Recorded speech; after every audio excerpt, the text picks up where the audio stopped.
Мына ушундай ырсаптардын ээси көптөгөн поэмалары, котормолору, очерктери, макалалары менен Байзаков кыргыз элинин эсинде калды.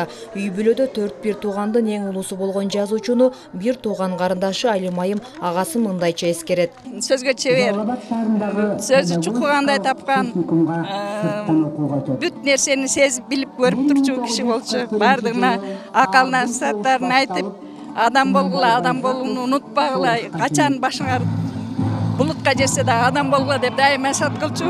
Түмөнбай уулуңардан салам.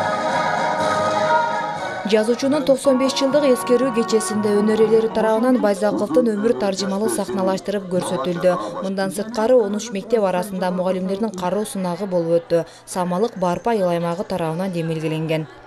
Чоң уюшкандыкта даярданып келишти мектептер. 13 мектепке сынак жайырлаганбыз. Андан сырткары өзүңүздөр көрүп атасыздар, маданият үйүнүн кызматкерлери ушу Түмөнбайдын өмүр жолдорун, ырларын чагылдырып көрсөтүп берип атышат.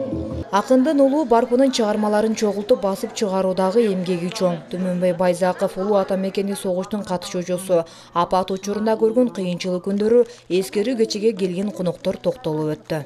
Согуш ошо кишинин пешенесинде 18 жашында башталыптыр.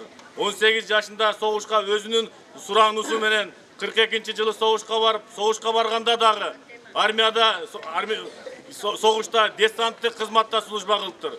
Демек бул кишинин бул кызматтары, бул суранып кеткендери жалаң эле жазуучулук багытында эмес, кыргыз элине патриот, мамлекетин сүйгөн чыган катары белгилүү болуп турат.